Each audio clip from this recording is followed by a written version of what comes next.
Truly Health's Kitchen. My name is Judy. I'm a Salad Master Senior Dealer, 316 Healthyware here in Sydney. Today I'm going to show you how to cook a quick and easy salmon with teriyaki sauce using our all-time favorite 5-quart wok. And here are the ingredients.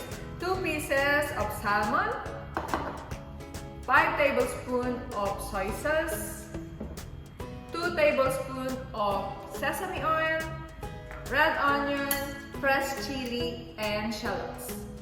So let's get started using our 5-quart wok. We're going to line up our salmon.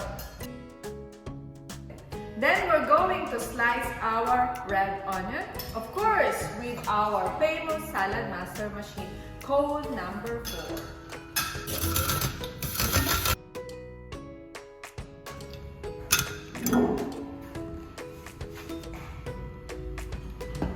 Going to put our soy sauce.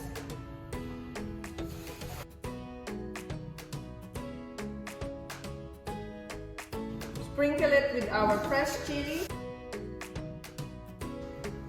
and our shallots. And in Salad Master, the way we cook it, medium, click, and low. So, going to set it to low for another 8 to 10 minutes. And now it's clicking. What we're going to do is to set it into low.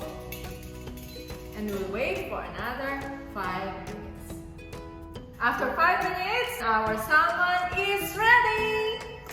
Look at that! Wow! Yummy, yummy!